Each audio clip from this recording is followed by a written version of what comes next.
Nós aprendemos as interações elétricas através da lei de Coulomb. Para facilitar, nós definimos o conceito de campo elétrico.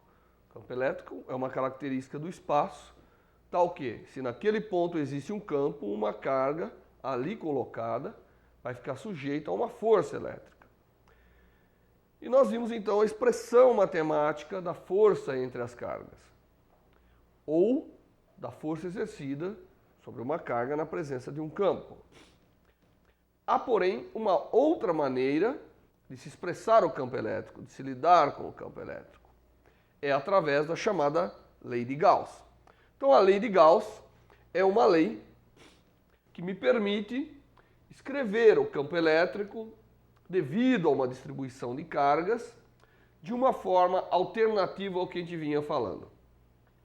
É uma lei extremamente importante, porque a lei de Gauss, o espírito da lei de Gauss, aplica-se não somente à eletricidade e ao magnetismo, como a gente vai ver nesse curso, mas aplica-se também à mecânica dos fluidos e a qualquer campo da física que tenha características parecidas com as características de campos elétricos e magnéticos que a gente vai ver. Então é importante ver a lei de Gauss com certo detalhe. Antes de começar a lei de Gauss, é importante que a gente veja um conceito, que é o conceito de linhas de força. Linhas de força é um conceito que foi introduzido por Faraday e, portanto, há muito tempo atrás, nos primórdios da eletricidade e do magnetismo, e tinha como objetivo criar uma forma de visualização do campo. Então, existindo um campo elétrico numa região do espaço, como que é possível ver, enxergar, através de uma figura, de um desenho geométrico, como é o campo nessa região? Então, Faraday criou o conceito de linhas de campo. Bem, imagine que nessa região do espaço existe um campo elétrico. O campo elétrico, eu não sei como ele está variando. E para fazer um teste desse campo elétrico, normalmente o que a gente faz é colocar uma carga de prova nesse campo. Então imagine que eu coloco a carga aqui e vejo que ela tem uma força dessa forma. Se eu desloco a carga para cá, vejo que ela tem essa forma. Se eu desloco a carga para cá, vejo que ela tem essa forma. E se eu desloco a carga para cá, vejo que a força sobre ela tem essa forma. E assim por diante. Então, utilizando uma carga de prova, eu consigo mapear como deve ser o campo no espaço. Pois bem, uma vez que isso é feito, a chamada linha de força é uma linha geométrica, uma espécie de uma trajetória, que indica em cada ponto, ela indica como é o campo elétrico. É claro que se a nossa carga de prova ficou sujeita a uma força assim nesse ponto, é porque o campo elétrico está nessa direção. Aqui, assim, aqui, assim, aqui, assim e assim por diante.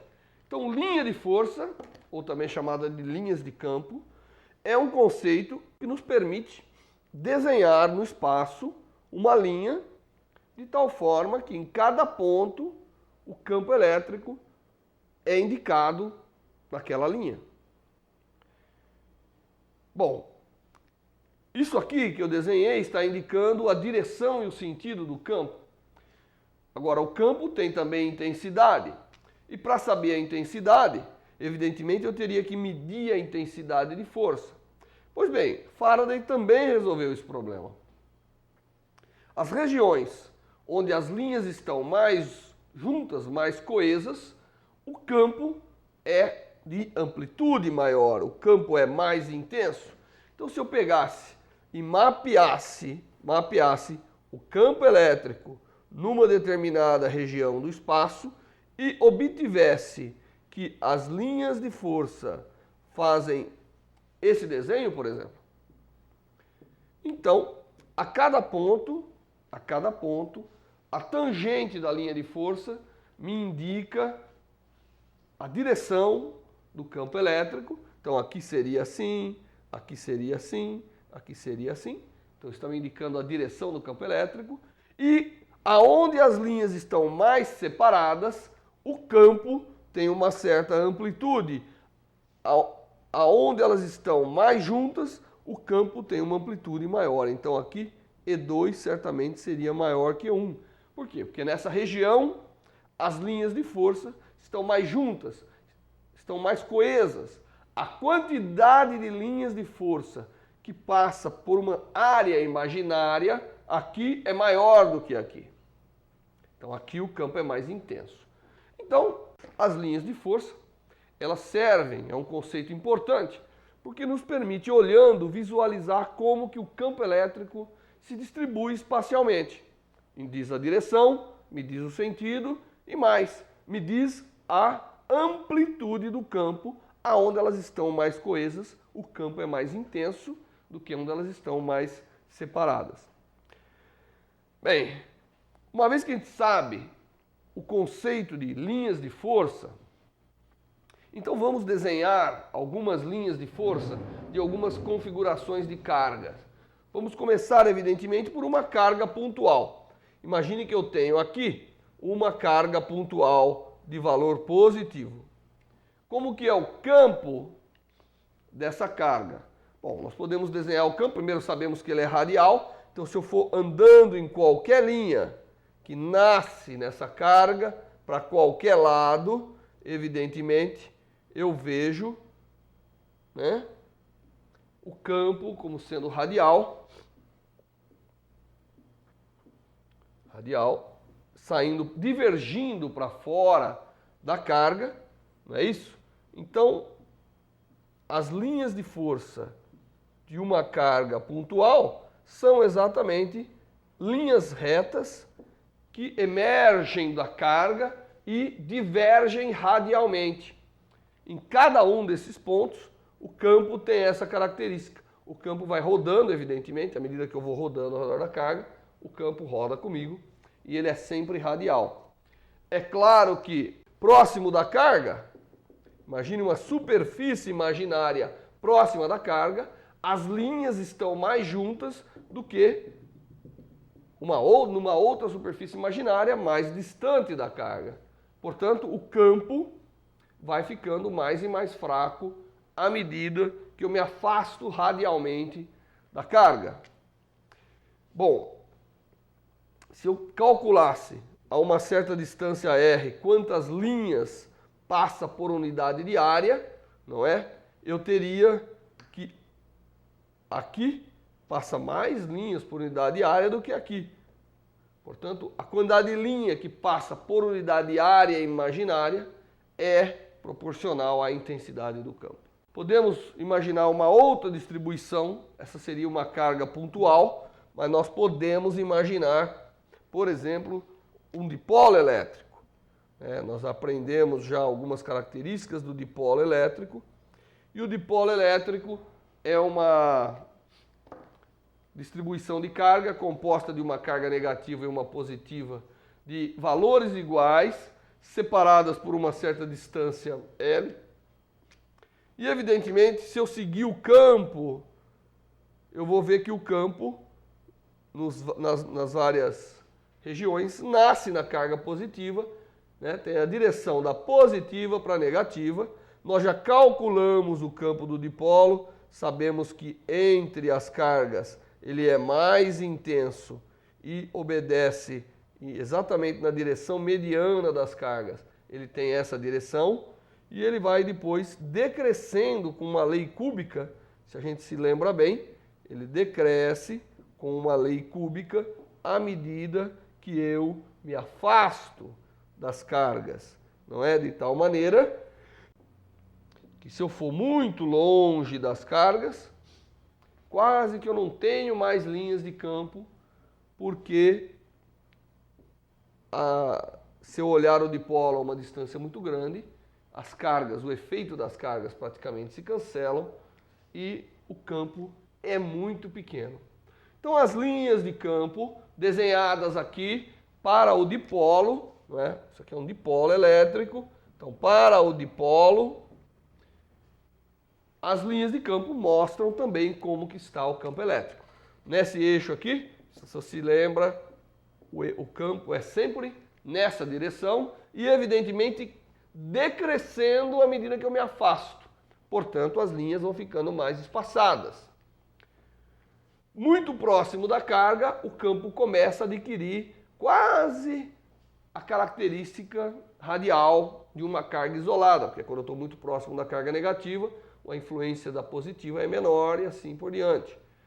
E quando eu me afasto muito, evidentemente as linhas de um dipolo sempre se fecham aqui, porque se eu for muito distante, é como se as cargas se cancelassem e o campo efetivamente é muito pequeno. Nós podemos imaginar ainda outra situação, uma situação ainda mais interessante, que é uma situação onde você não tem um dipolo, mas você tem uma carga negativa, menos Q, e uma positiva mais 3Q. Então esse é um caso interessante, porque você não tem efetivamente um balanço de cargas igual a zero. Claro que o campo sai da positiva, vai para a negativa. Então entre as cargas, evidentemente, né, o campo começa a ter esse comportamento. À medida que eu vou me afastando, as linhas, evidentemente, são mais intensas, são mais juntas próximo da carga positiva e começam a se espalhar mais próximo da carga negativa. Elas, vamos dizer, divergem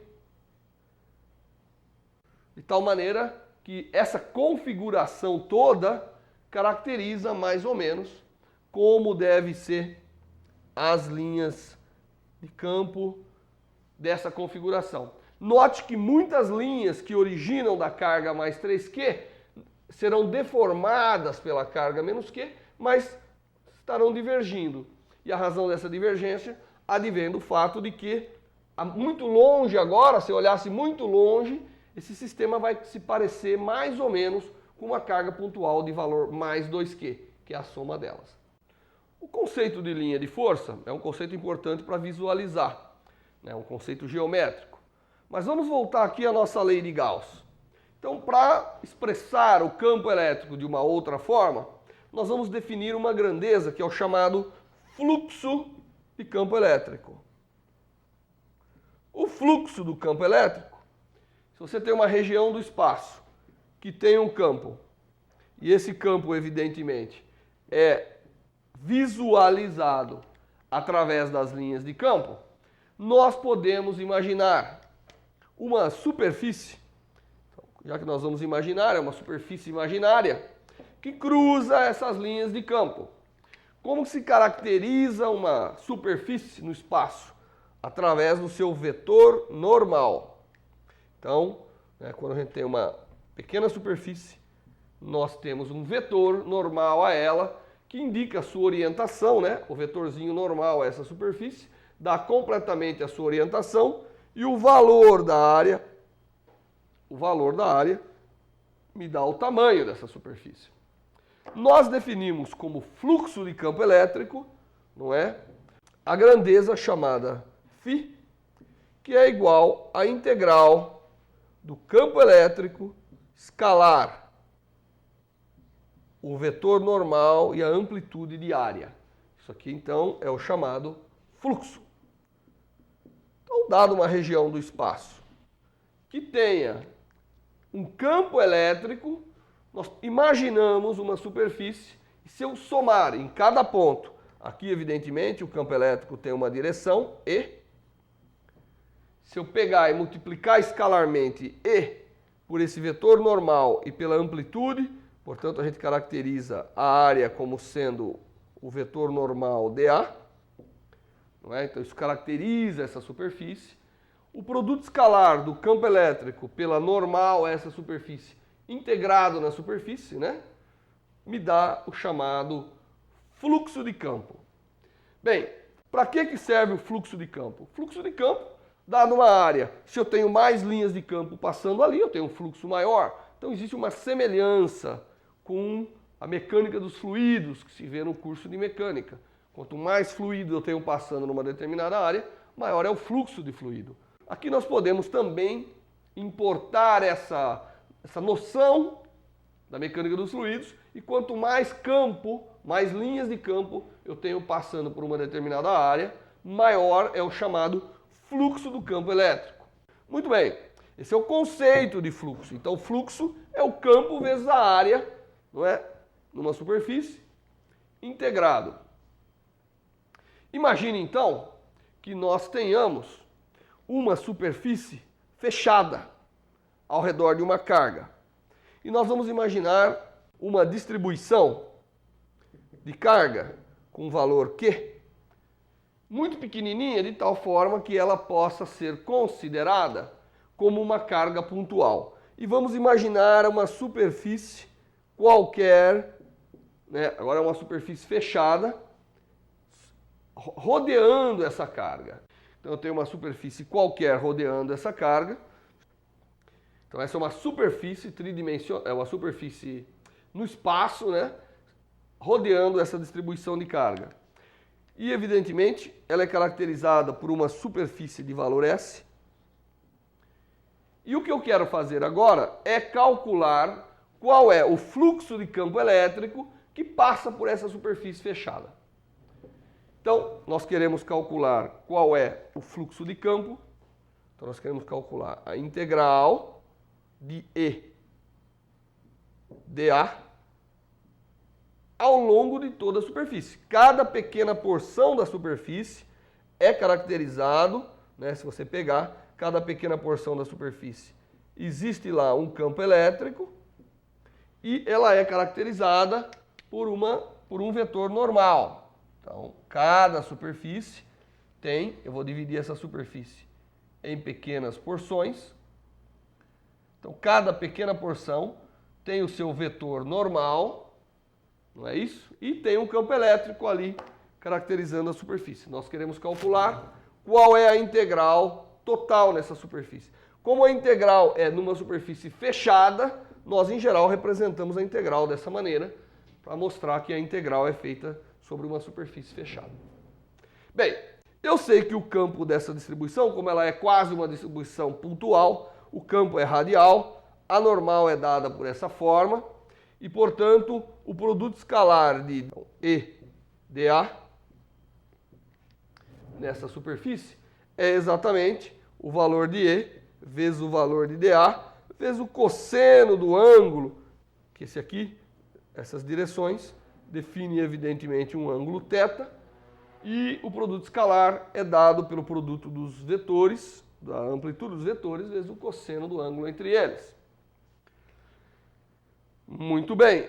Agora, como que eu posso escrever o campo? O campo é radial, portanto, se esse pequeno elemento de superfície está localizado a uma distância R da distribuição de carga, então eu sei quem é o campo. O campo é exatamente o produto da constante elétrica vezes a carga dividido por R quadrado. Esse é o campo. Tá certo? Esse é o valor do campo, porque a distribuição é praticamente pontual, o campo é radial e vale a carga dividido por R quadrado vezes a constante elétrica. Só que isso aqui pode ser reescrito como K vezes Q vezes dA cosseno de θ dividido por R quadrado. E se nós formos relembrar a nossa geometria, nós vamos lembrar que dA vezes cosseno de θ, dA vezes cosseno de θ dividido por R quadrado é a definição do chamado ângulo sólido de ômega. Então, quer dizer, como essa superfície ela é espacial, uma pequena área é delineada por um ângulo sólido, né? Como se fosse um cone, né? Um cone de visão que enxerga essa superfície. Só que a superfície pode ter inclinações diferentes e o ângulo sólido leva isso em conta, compensando pelo cosseno de θ. Então isso aqui é, na verdade, d ômega, a definição de um ângulo sólido que é um ângulo sólido que determina essa porção dessa superfície. O resultado disso é que o meu fluxo é, na verdade, igual à integral em toda a superfície fechada de K vezes Q, que é uma constante, vezes dω. Mas a integral de dω, do ângulo sólido dω, por toda a superfície, é como eu ter esse ângulo sólido, esse cone, uma lanterna, e eu iluminar toda a superfície ao redor. Significa que eu cubro um ângulo espacial de valor 4π. Então, somando todos, porque essa integral aqui está representando a soma de todos os ângulos sólidos que vão formar essa superfície. E, portanto, a integral de todo o ângulo sólido pela superfície vale um ângulo espacial completo, que é 4π. Então, o que eu obtenho? Eu obtenho que o fluxo total do campo elétrico devido a essa carga pontual ao redor da carga, o fluxo total devido a uma carga considerada pontual por uma superfície qualquer que rodeia essa carga, vale exatamente 4π vezes a constante elétrica, vezes a carga total no interior dessa superfície. E isso independe da forma da superfície. Eu peguei essa superfície, mas poderia ter pego essa outra superfície. Independente da superfície que eu pego, o fluxo total, foi isso que a gente calculou. O fluxo total do campo elétrico por essa superfície fechada vale 4π vezes K, vezes essa carga que está no seu interior. Isso vale para uma distribuição de carga que pode ser considerada pontual, porque para fazer essa conta nós tivemos que usar que o campo elétrico num ponto é a carga dividido por R² vezes a constante elétrica. Mas se vale para uma carga pontual, nós podemos imaginar agora uma distribuição qualquer de carga. Então aqui eu tenho uma distribuição qualquer de carga, não é? Ela é caracterizada por uma densidade de carga que varia espacialmente e ela tem uma forma. E eu vou imaginar uma superfície qualquer ao redor dessa distribuição de carga. Então, eu tenho agora uma nova superfície S ao redor de uma distribuição. Não é mais uma carga considerada pontual, é uma distribuição de cargas. E o que eu vou fazer agora? Bem, eu vou fazer o seguinte, eu vou tomar uma pequena porção desta distribuição de carga. Então imagine que eu tenho uma pequena distribuição, uma pequena porção de uma distribuição macroscópica de carga. Vou esquecer todo o resto e vou fazer a seguinte pergunta: que carga está lá dentro? Bom, todos vocês sabem que na verdade a distribuição de carga ela é caracterizada, ela está a uma certa posição R', não é isso? Ela tem um certo volume dV e está localizada ali. Então a carga que está contida nessa pequena porção infinitesimal de cargas da minha distribuição total, ela vale exatamente, a carga ali dentro vale exatamente, que eu vou passar aqui, vale ρ de R, né, dV. Se eu multiplicar a densidade de carga pelo elemento de volume infinitesimal, eu tenho exatamente a carga total que está nessa pequena porção infinitesimal da carga, da distribuição de carga. Então, é claro que esta pequena porção produz um fluxo por toda a superfície. Então, esquecendo toda a distribuição, eu vou aplicar o resultado que eu obtive até agora para somente essa pequena porção infinitesimal. Ao invés de ter um fluxo total, eu vou ter um elemento de fluxo, uma contribuição ao fluxo devido a esse elemento infinitesimal de carga. E quanto ele vale? Bem, nós já vimos pela integral do fluxo, né, que constitui mais ou menos os princípios da lei de Gauss, que o fluxo devido a uma pequena porção de carga que pode ser considerada pontual, e essa pequena porção de carga pode, porque ela é infinitesimal, as dimensões dela não são importantes, então ela vale 4π vezes a constante elétrica, vezes a carga. E a carga vale ρ de R' dV. Essa é a contribuição do fluxo para o fluxo total sobre a superfície S, devido somente a essa pequena porção infinitesimal. Se eu quiser o fluxo total, eu tenho que o fluxo total. Evidentemente, eu tenho que somar sobre todo o corpo, veja bem, sobre todo o corpo, porque isso aqui já é a integral do fluxo, isso aqui já é a integral do campo devido a essa pequena porção em toda a superfície.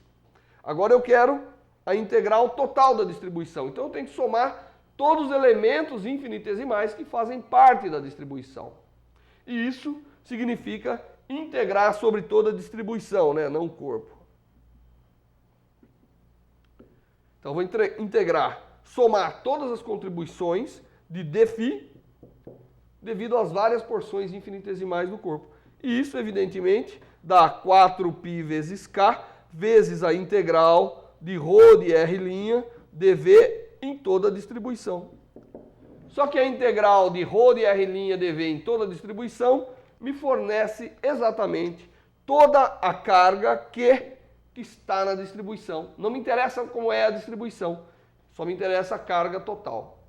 O resultado disso é que, dado uma distribuição qualquer de carga que tenha uma carga total Q, o fluxo, que portanto é a integral numa superfície fechada, o fluxo numa superfície fechada, do campo elétrico é exatamente igual a 4π vezes K vezes a carga total no interior da superfície considerada. Então, esse resultado, que fala que o fluxo total do campo numa superfície fechada ao redor de uma distribuição de carga só depende do valor total da carga, é a chamada lei de Gauss. Então, a lei de Gauss, ela nos diz o seguinte: dada uma distribuição de carga qualquer, não precisa ser pontual, se eu tomar uma superfície ao redor dessa distribuição e fazer a integral do fluxo do campo elétrico na superfície, que é o fluxo total do campo elétrico por essa superfície, eu obtenho como resultado a carga total, independente da forma da distribuição de carga. Então nós poderíamos enunciar, né, numa forma textual, a lei de Gauss, dizendo que o fluxo do campo elétrico através de uma superfície arbitrária ao redor de uma distribuição de cargas é proporcional à carga total no interior da superfície. E é isso o que me diz essa equação.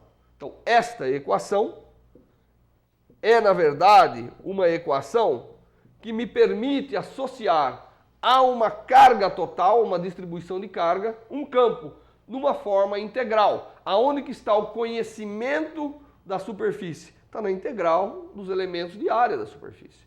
Aonde está o conhecimento do campo? Também aqui. Então, a lei de Gauss é, na verdade, uma forma integral de expressar o valor do campo elétrico devido a uma distribuição de carga. E, evidentemente, é através do fluxo. Embora o campo dependa de como a carga está distribuída, a sua integral numa superfície não depende. A integral do campo numa superfície ao redor de uma distribuição só depende do valor da carga total daquela distribuição. Essa é uma lei extremamente importante e permite, em muitas situações, determinar o campo elétrico com uma facilidade maior do que utilizando a lei equivalente à lei de Coulomb para a determinação do campo elétrico.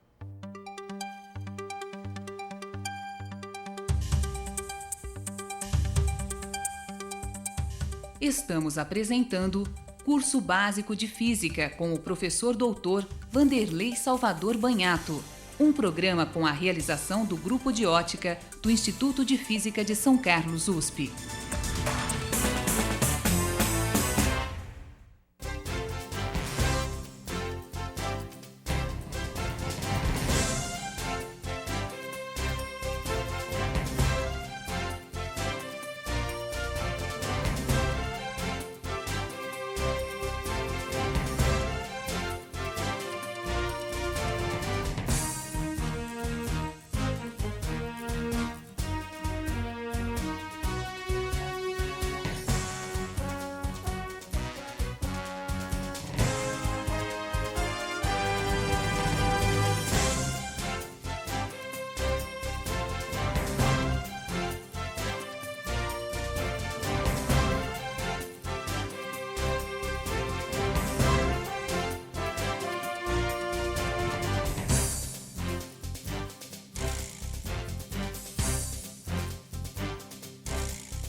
vamos ver agora algumas aplicações da lei de Gauss, tá certo? Então, basicamente, relembrando a lei de Gauss aqui, né, a integral do campo elétrico por uma superfície ao redor de uma distribuição de carga é 4π vezes a constante elétrica, vezes a carga total no interior desta superfície.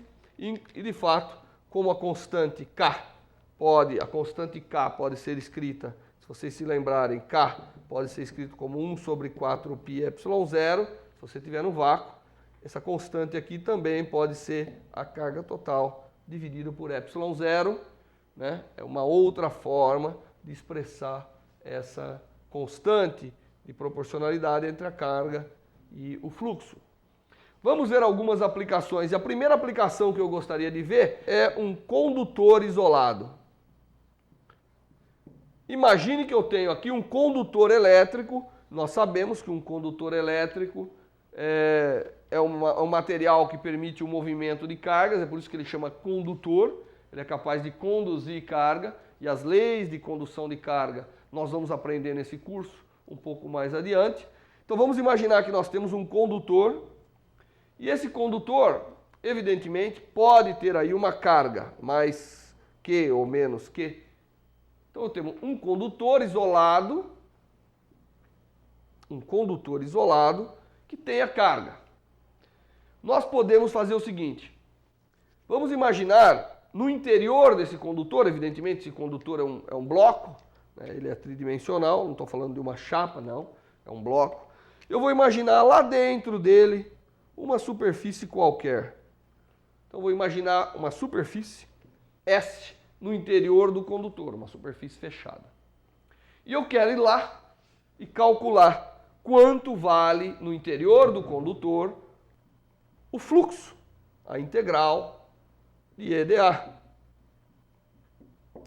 Bom, para saber quanto vale a integral de EdA no interior de um condutor, eu tenho que saber quem vale E e quem vale A em cada ponto. Claro que A é uma coisa geométrica, depende da superfície que eu escolhi, é fácil de determinar. Mas quem é o campo no interior de um condutor? Vamos lembrar, o condutor permite condução de carga. A existência de um campo elétrico num lugar do espaço movimenta as cargas. Portanto, se lá no interior do condutor eu tiver em algum ponto um campo elétrico, como eu tenho as cargas móveis no condutor, essas cargas estarão se movimentando. Mas quando eu tenho um condutor isolado, as cargas não estão se movimentando de um lado para outro. Portanto, né, devido ao fato de que ele está isolado, as suas cargas não estão em movimento, estão paradinhas. Então, o campo elétrico no interior de um condutor tem que ser zero, ou seja, o fluxo total é zero nessa superfície que eu peguei no interior. Porém, nós aprendemos pela lei de Gauss que o fluxo total do campo elétrico é proporcional à carga no interior da superfície que eu escolhi para fazer o fluxo. Então, isso me implica que a carga total no interior dessa superfície que eu escolhi também tem que ser zero. Bem, se o meu condutor isolado tem uma carga total mais que, e qualquer superfície que eu tome interna ao condutor, o fluxo total é zero, portanto a carga no seu interior é zero, só resta uma coisa, a carga está toda distribuída na superfície do condutor.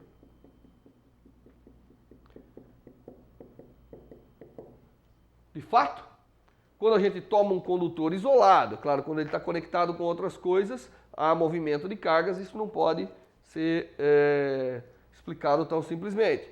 Mas quando eu tomo um condutor isolado, e ele tem uma carga nele, né, diferente de zero, ele está carregado, então, necessariamente, todas as cargas estão na sua superfície. Porque se elas estiverem no interior, vai ter um campo, elas vão estar se movimentando, porque trata-se de um meio que tem a capacidade de movimentação de cargas. Então, aplicando a lei de Gauss, facilmente eu tirei esse resultado de que as cargas de um condutor isolado estão só na sua superfície.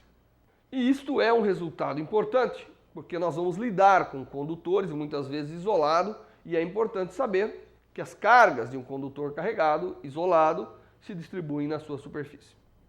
Bom, vamos complicar um pouco mais, né, os nossos exemplos da lei de Gauss, imaginando agora um condutor. Então eu tenho novamente um outro condutor que tem uma cavidade no seu interior. Então o condutor é, na verdade, o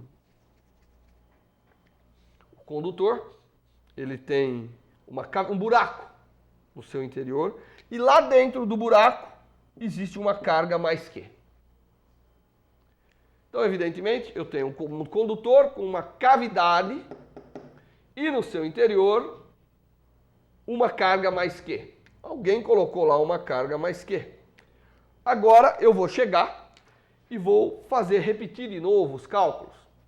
Então, é claro que se eu pegar uma superfície gaussiana dada por essa curva aqui e fizer o fluxo total, o condutor inicialmente não tinha carga, mas já tem uma carga Q, então eu vou ter que encontrar que o fluxo total nessa superfície externa vale o fluxo total na superfície externa, vale integral de EdA, vale 4πk vezes a carga total no seu interior, Q. Porém, se eu pegar uma superfície que agora envolve a cavidade e esteja no interior do condutor, o que eu vou encontrar? Novamente, se isso aqui está isolado, eu não posso ter um campo elétrico no interior do condutor, caso contrário, as cargas estariam se movimentando. Então, para essa outra superfície, eu encontro que o fluxo total é zero. Se o fluxo total é zero, significa que a carga total no interior dessa superfície também é zero. Mas lá existe uma carga aqui. Então, o que aconteceu nesse caso? Aconteceu o seguinte: a carga mais Q induziu uma carga de mesmo valor na superfície interna, mesmo valor e sinal contrário, de tal maneira que elas se anulam, permitindo que o fluxo total para qualquer superfície no interior do condutor dá zero. Por outro lado, para que aqui ficou negativo, a superfície externa ficou positiva, com a mesma carga Q. De tal maneira que quando eu pego a superfície externa, eu acabo tendo, novamente recuperando que a carga total é Q. Veja, utilizando a lei de Gauss, nós conseguimos concluir que quando você tem um condutor com uma cavidade no seu interior e lá existe uma carga, a superfície interna ficará com uma carga igual em valor e sinal oposto e a superfície externa ficará com uma carga total igual e de mesmo sinal. Vamos aplicar a lei de Gauss para um caso mais simples que tem uma carga pontual. Claro, uma carga pontual. Então vamos considerar uma carga pontual localizada numa certa posição do espaço, e eu vou imaginar uma superfície esférica de raio R ao redor dessa carga. E vou calcular, eu não sei o valor do campo em princípio, mas sei que devido à simetria, o campo só pode ser radial de valor E ao redor dessa carga. Portanto, a integral ao longo de toda a superfície de EdA tem que ser igual o valor do campo vezes a área total, que é 4πr². E isso, pela lei de Gauss, tem que ser igual, portanto, E vezes 4πr² tem que ser igual a 4π vezes K vezes a carga total, né? Aqui no caso mais Q no interior. 4π cancela, portanto, o campo devido a uma carga pontual é radial e vale kq sobre r², que é o valor que nós obtivemos considerando, evidentemente, a lei de Coulomb. Vamos fazer outra aplicação. Agora vamos imaginar uma linha de carga. Lembra uma linha de carga? Então nós vamos imaginar agora uma linha de cargas. Então imagine que eu tenho aqui uma linha infinita de cargas caracterizada por uma densidade linear de carga lambda. Então lambda é a quantidade de carga que eu tenho por unidade de comprimento. Nós já calculamos o campo, a força, devido a uma distribuição dessa. Vamos agora utilizar a lei de Gauss. Qual é a superfície gaussiana que eu vou escolher? Eu vou escolher, pela simetria do problema, eu vou escolher como gaussiana um cilindro de raio R, raio R, ao redor dessa distribuição de carga. E vou aplicar, evidentemente, pela simetria do problema, o campo tem que ser radial. Então, o campo, evidentemente, tem que, em cada ponto, ser radial. Então, todo distribuído ao redor da superfície. E eu vou calcular qual é o fluxo total, ou seja, eu quero calcular qual é a integral do campo dA nessa superfície gaussiana que eu escolhi. Para fazer isso, eu vou dividir em duas partes. Eu vou dividir a parte circular, a face do cilindro, não, é a face curva do cilindro, a parte curva do cilindro. Então a integral em toda a superfície envolve a integral de EdA na parte curva, mais a integral de EdA nas bases ou nas tampas aqui. Vou colocar assim que fica mais fácil de entender, né? Nessas duas tampas. Então, a integral total na superfície é a integral ao redor mais a integral nas partes planas. O campo, pela simetria, quer dizer, qualquer lugar que eu me desloque em cima dessa superfície, eu simplesmente vejo a mesma situação física. Isso é o que nós sempre chamamos de uma simetria do problema. Portanto, o campo não tem como não ser radial e perpendicular perpendicular à superfície em cada ponto, portanto, paralelo à normal dA. Então, na parte curva, o campo tem que ter um determinado valor e aí o produto escalar de EdA tem que ser, evidentemente, E vezes dA. Portanto, E. Essa integral dá simplesmente E, porque o campo é constante, ao longo dessa superfície curva, vezes a integral da área, mas a área total, que é 2πr vezes L. Então vamos chamar essa distância aqui de L, é o comprimento da superfície gaussiana. Então a integral da área total dá 2πr vezes L. Mais a integral do campo ao longo dessa superfície plana. Mas como o campo é radial, agora sim ele é perpendicular ao vetor normal à superfície, nas partes planas. Portanto, essa integral dá zero, porque o produto escalar do vetor campo com dA dá evidentemente zero. Então o fluxo total é simplesmente 2πrL, e isso pela lei de Gauss tem que valer 4π vezes K vezes a carga total no interior da gaussiana, que é evidentemente a densidade de carga vezes o comprimento L. Então isso tem que valer lambda L. Dessa expressão, eu posso cortar 4π, dá 2, posso cortar o L, para obter que o campo elétrico, devido a uma linha de cargas uniformemente carregadas, uniformemente distribuídas, vale exatamente 2 vezes K vezes lambda dividido por R. Ele é evidentemente radial. Então o campo ele é radialmente distribuído ao redor de toda a distribuição de carga. Veja bem, eu gastei praticamente uma linha para deduzir um resultado que na outra maneira, que utilizando a lei de Coulomb praticamente, nós gastamos uma lousa e meia.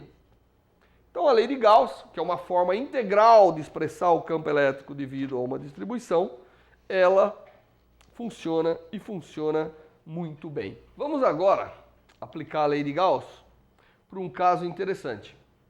Imagine uma esfera uniformemente carregada. Então eu tenho aqui uma esfera, existe aqui uma esfera, e nessa esfera de raio R maiúsculo, nós colocamos uma carga total Q. Ela tem uma carga total Q.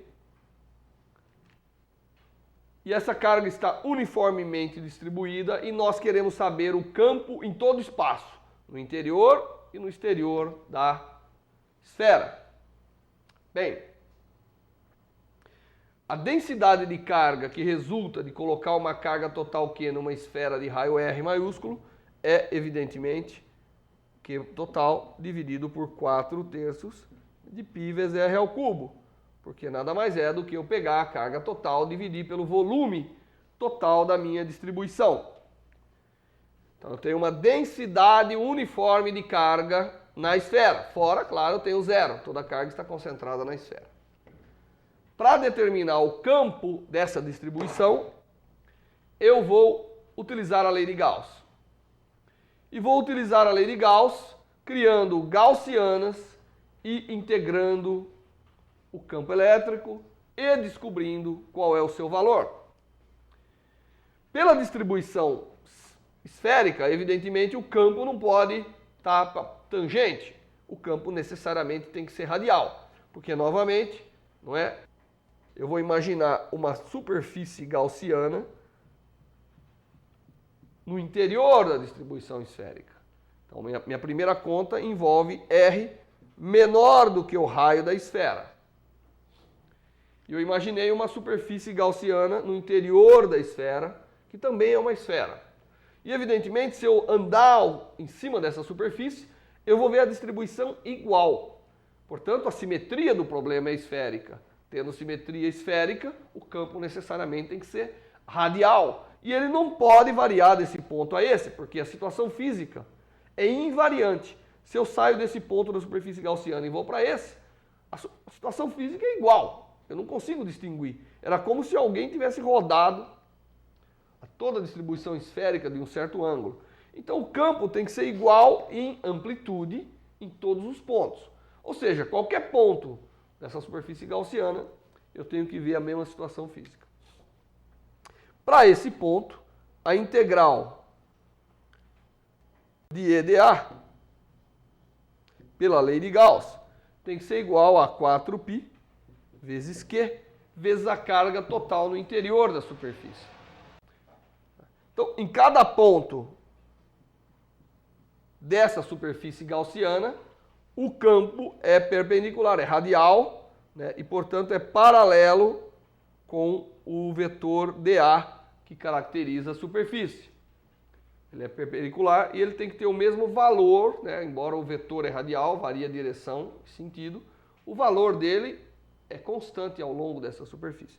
Portanto, utilizando a lei de Gauss, nós temos que a integral de E de A é igual a 4πk vezes a carga total no interior dessa superfície, e a carga total no interior dessa superfície vale 4/3 de π R ao cubo, que é o volume no interior dessa superfície gaussiana, vezes a densidade ρ. Volume vezes densidade me dá a carga total naquele interior. E a integral vale o quê? Bom, o campo é constante paralelo a dA, portanto a integral total ao longo da superfície vale o produto do campo vezes a área, que é 4πr². Então, 4πr² é o fluxo, E vezes 4πr² é o fluxo total do campo elétrico nesta superfície gaussiana e vale, como está escrito aqui, 4πk vezes 4/3 de π R ao cubo ρ. O R cancela, né? 4π.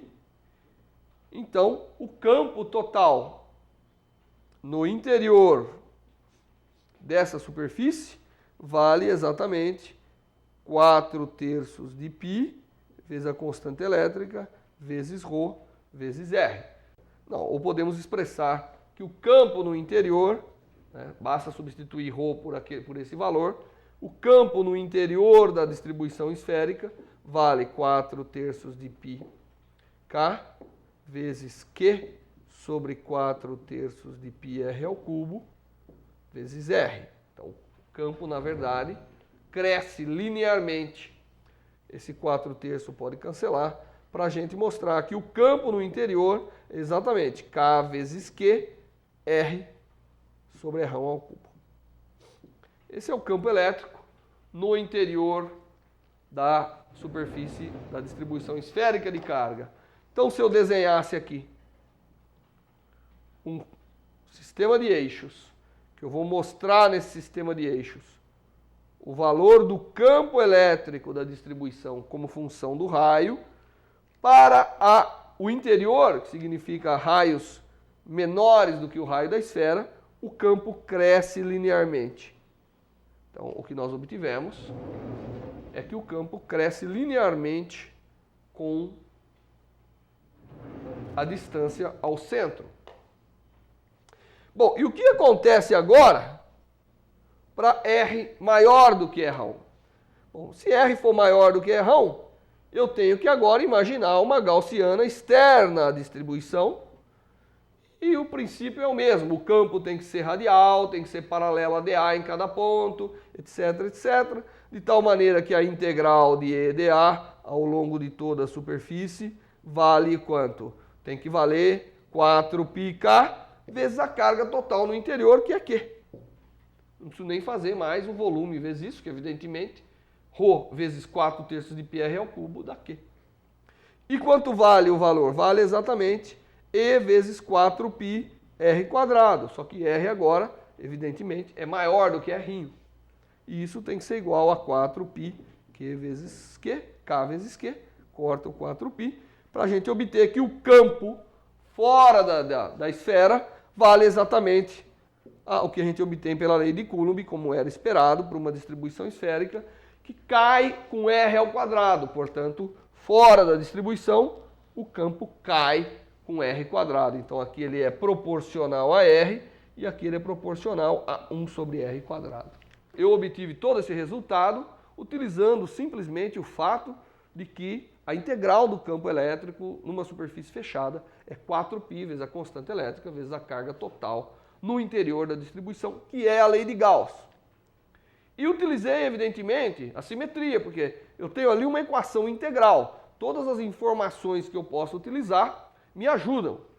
Então é sempre interessante, quando formos aplicar a lei de Gauss, que a gente utilize informações sobre a geometria do sistema, para saber que o campo é constante ao longo de uma superfície e assim por diante. Como a integral, a lei de Gauss, permite que você escolha a superfície na qual você vai fazer a integral, então é interessante, evidentemente, que a gente, vou representar um sobre R mais acentuadamente, um R², né? Permite, então você escolhe, como ela permite, ela não diz qual é a superfície. Então, dado uma geometria de cargas, para aplicar a lei de Gauss, é interessante que você escolha uma superfície para calcular o fluxo, para fazer a integral, que seja mais conveniente possível. Então, ao longo de uma esfera, ao redor de uma esfera, eu vou evidentemente escolher uma esfera como superfície gaussiana. Por quê? Porque aí eu utilizo a simetria do problema para facilitar efetuar a integral total do campo elétrico ao redor da superfície. Finalmente, como aplicação final, exemplo, nós vamos imaginar um plano infinito de cargas. Imagine que eu tenho um plano carregado, e esse plano tem evidentemente uma densidade superficial de carga sigma.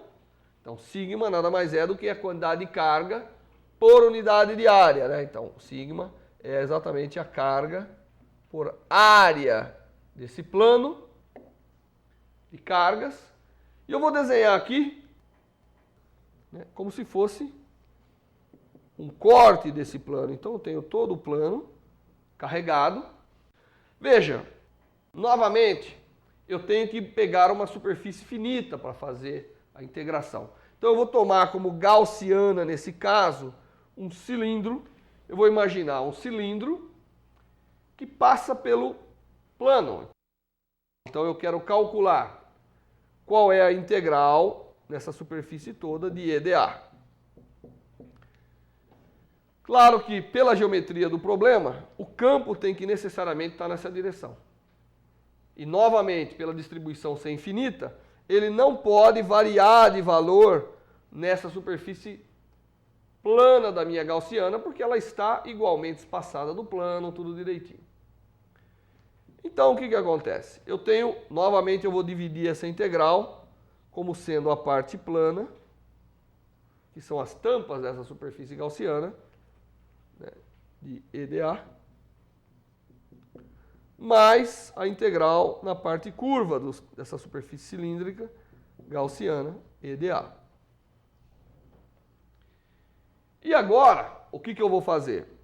O campo tem que ser evidentemente perpendicular, ele não pode estar inclinado se a distribuição é uniforme. Se ele tivesse inclinado, significaria que de alguma forma tem mais cargas aqui produzindo campo do que lá. Na parte plana, o campo tem um valor constante, o vetor ele é paralelo a DA em cada ponto, então ele tem um valor constante e é paralelo, portanto, isso aqui dá novamente o produto do campo pela área. Então eu vou chamar de área A. Vamos dizer que tem um raio, nós vamos chamar de área A. Isso, mais...